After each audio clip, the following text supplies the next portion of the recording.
Guys, हर दिन सैकड़ों गाड़ियां कसारा घाट से होकर गुजरती हैं, लेकिन कुछ रातें ऐसी होती हैं जब ये घाट जिंदा नहीं बल्कि भूखा हो जाता है।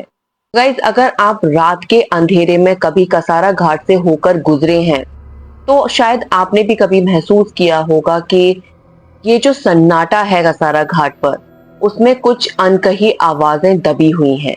कसारा घाट महाराष्ट्र का एक वो हिस्सा है जहां पहाड़ों की खामोशी से खामोशी में डर की चीखें सुनाई देती हैं। और आज भी लोग उस ट्रेन को याद करते हैं जो एक रात अचानक वहां से गायब हो गई थी। कुछ कहते हैं वहां वही आत्माएं भटकती हैं, तो कुछ कहते हैं वो रास्ता ही श्रापित है। लेकिन सच्चाई क्या है, ये कोई नहीं जानता। आज की जो कहानी है वो भी कुछ ऐसी ही है। आज की कहानी शुरू करने से पहले, अगर आपको ऐसी ही और हॉरर मिस्टीरियस स्टोरीज देखना अच्छा लगता है, तो प्लीज चैनल को सब्सक्राइब कीजिएगा और नोटिफिकेशन बेल को ऑन जरूर कर लीजिएगा। तो अब ये कहानी शुरू होती है। ये कहानी है श्रीधर और महेश की। श्रीधर का बेटा महेश, जो कि मुंबई में रहता था, और श्रीधर भी मुंबई में रह के अपना रोजगार कर रहे थे। दोनों बाप बेटे फैक्ट्री में जाते थे, काम करते थे, रात को घर वापस लौट के आते थे। बेसिकली जो इनका होम टाउन था वो नासिक में था। श्रीधर और उसका बेटा, ये दोनों अपने अपने परिवार के साथ मुंबई में एक इन्होंने छोटा सा घर ले रखा था रेंट पर। ये उसी घर में रहा करते थे और नासिक इनका आना जाना ज्यादातर नहीं हो पाता था। साल में एक या दो राउंड लग गए तो लग गए, बाकी ऐसा नहीं था कि महीने में जाना है या 2 महीने में जाना, ऐसा कुछ भी नहीं था, क्योंकि इतना टाइम होता ही नहीं था इनके पास। एक दिन अचानक से श्रीधर की आई का नासिक से फोन जाता है श्रीधर के पास। श्रीधर से वो कहती है कि बेटा, घर में पूजा रखी हुई है, तुम पूरा परिवार लेके कल सुबह के सुबह यहाँ जरूर पहुंच जाना। और इस बार मैं कोई भी बहाना सुनना नहीं चाहती। मैं चाहती हूँ इस बार पूजा में मेरा पूरा परिवार साथ में बैठे। श्रीधर बोलता है, ठीक है आई, मैं पूरी कोशिश करता हूँ।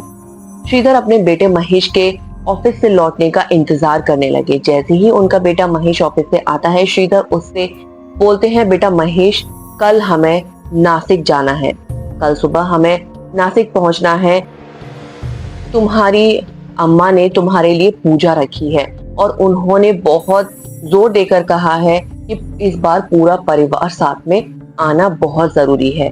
महेश अपने ऑफिस से वैसे ही बहुत ज्यादा फ्रस्ट्रेट होकर आया था, तो उसने अपने फादर की बात को अनसुना टाइप कर दिया। उसने उनकी कोई बात नहीं सुनी और उसने डायरेक्टली उनसे मना कर दिया कि वो कहीं नहीं जाएगा। अगर उन्हें जाना है तो वो जा सकते हैं, और बाकी आई को या उसकी बीबी को लेकर जाना है तो भी वो जा सकते हैं। श्रीधर ने बोला, ठीक है बेटा, अगर तुम्हें नहीं जाना तो मैं और तुम्हारी आई चले जाते हैं।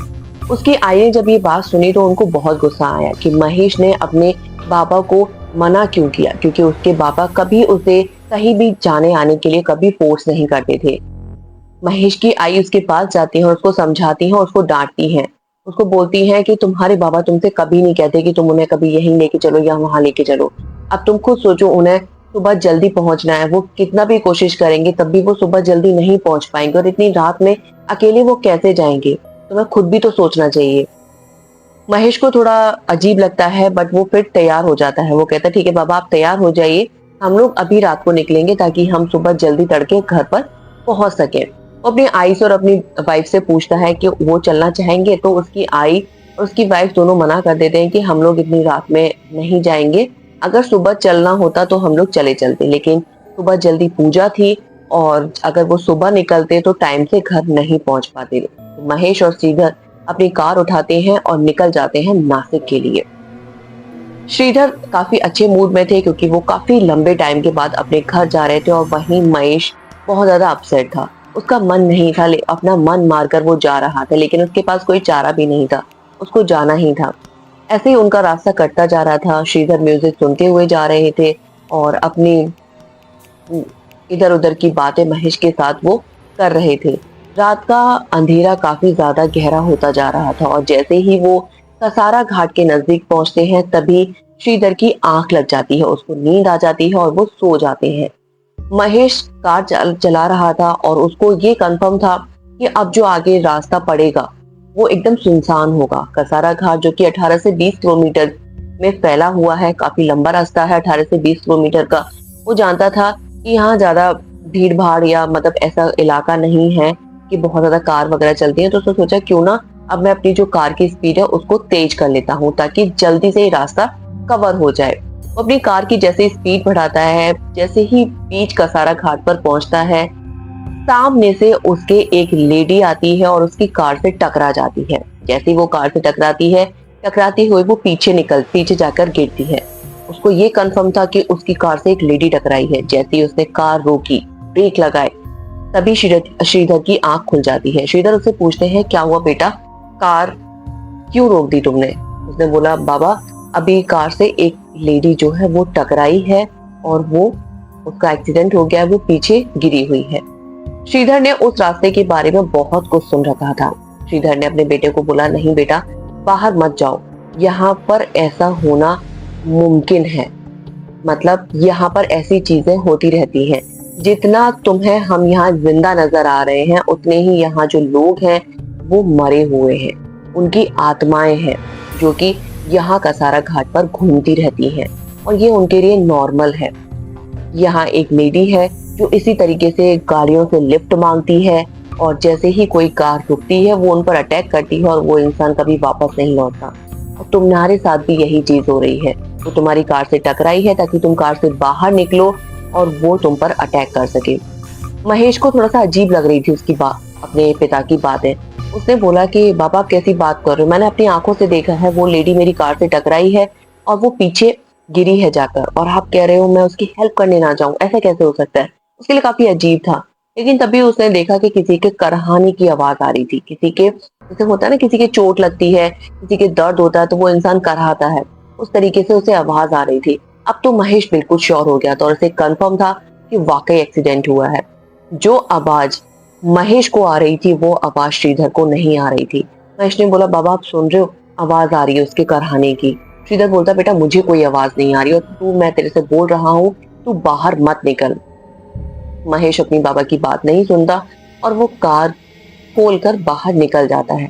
जैसे ही वो बाहर निकलता है तभी श्रीधर भी कार से निकलते हैं और दोनों ही पीछे जाकर देखते हैं, लेकिन वहां कुछ भी नहीं था। वहां कोई लेडी नहीं थी, वहां कुछ भी नहीं था। बिल्कुल रोड सुनसान था, बिल्कुल चारों तरफ सन्नाटा था और बहुत भयानक अंधेरा, जो कि श्रीधर और महेश के लिए बहुत बेचैन करने वाला था। श्रीधर ने बोला महेश मैंने आप तुझे बोला था ना कि ऐसा कुछ नहीं है, ये आंखों का धोखा होता है। फटाफट से महेश और श्रीधर जैसे ही अपने कार में बैठना चाह रहे थे, उनको लगा कि उनके साथ कोई और भी उनकी कार में बैठा है, कोई दो लोग उनकी कार में बैठे हैं। कौन थे उनको समझ नहीं आया। वो देखने की कोशिश कर रहे थे लेकिन उनको कुछ नजर भी नहीं आ रहा था, बट उनको फील हो रहा था कि कोई दो लोग और भी हैं इस कार में जो उनके साथ बैठे हैं। वो अपने दिमाग से सारी चीजें निकालते हैं और अपनी कार को महेश आगे बढ़ाता है। कुछ दूरी पर जैसे ही वो चलता है तो अचानक से एक लेडी वापस से आकर फिर से कार से टकराती है और ये वाकई में बहुत हैरान कर देने वाला था कि अभी एक लेडी टकराई थी, वापस से एक लेडी टकराई है। और इस बार महेश कार से उतरता नहीं है। वो बहुत कोशिश करता है कि मैं अपने आप को रोकने की कोशिश करता है कि मैं कार से ना निकलूं, लेकिन वापस से उसे वही करहाने की आवाज, वही चीखें सुनाई देने लगती है। और जैसे ही वो अपने कार से बाहर झांक कर देखता है, उसे रोड के दूसरे साइड पर एक लेडी एक बच्चे के साथ खड़ी हुई नजर आती है और वो उसे देखकर रोने लग जाती है। वो उसे अपनी तरफ बुलाने लग जाती है। वो महेश को बोलती है मुझे बहुत दर्द हो रहा है, मेरी मदद करो, मुझे और मेरे बच्चे को चोट लगी है, तुमने हम दोनों को चोट लगाई है, अब तुम हमारी मदद करो। महेश को एक चीज अजीब तो लगी कि उसकी कार से लेडी सामने टकराई है, वो साइड में कैसे गई, वो रोड के उस साइड कैसे पहुंची और वो बैठी कैसे है। लेकिन महेश बिना कुछ सोचे समझे उसकी तरफ जाता है। जैसे ही वो उसकी तरफ जाता है, पीछे से श्रीधर उसको आवाज लगाता है बेटा मत जा, मत ये गलती कर, वापस आके चुपचाप कार में बैठ जा। जैसे ही वो आवाज लगाता है वो लेडी का रोना बंद होता है और वो भी डिस्ट्रैक्ट हो जाती है और वो वहां खड़ी होती है और महेश को देखकर हंसने लगती है। लेकिन उसके हंसने की आवाज आ रही थी, उसका जो चेहरा था वो था ही नहीं, उसका जो सर था वो था ही नहीं।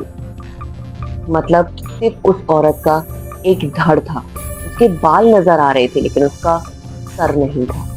बहुत अजीब तरीके की वो औरत थी। और उसके साथ जो बच्चा था वो भी सेम ऐसा थी, उसकी भी गर्दन नहीं थी, उसका भी सर नहीं था। महेश ये देखकर बहुत ज्यादा डर जाता है और फटाफट से आके वो अपनी कार में बैठता है और स्पीड से अपनी कार को वहां से निकाल कर ले जाता है। श्रीधर ने उसको बहुत सारी बातें बोली, बेटा तूने बहुत बड़ी गलती करी है, आगे से कभी ऐसा मत करना।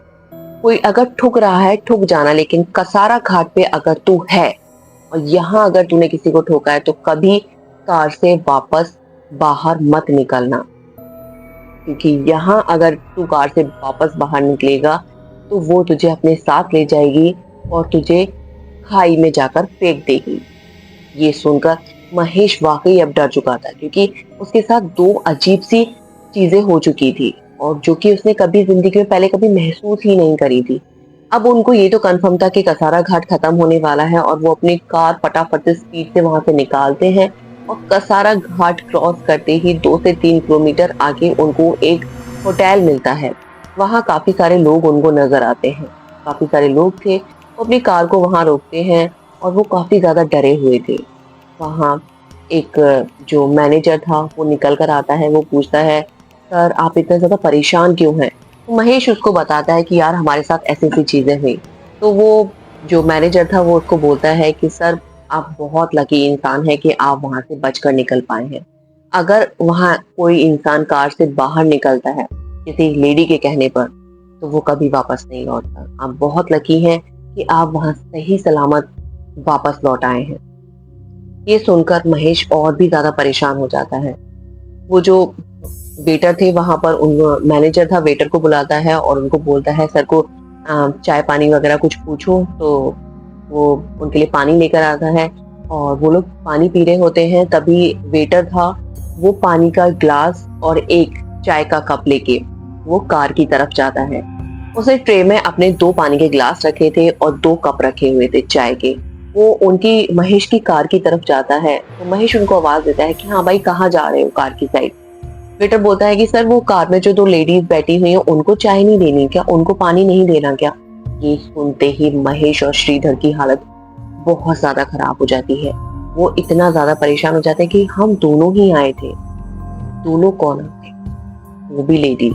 अब उनको कसारा घाट की वो बात याद आती है जब उनकी कार से फर्स्ट टाइम लेडी टकराई थी। जब वो अपनी कार में वापस बैठ रहे थे, उन्हें फील हुआ था कि कोई 2 लोग और भी हैं जो उनके साथ उस कार में बैठे हुए हैं और ये बहुत डरावना था।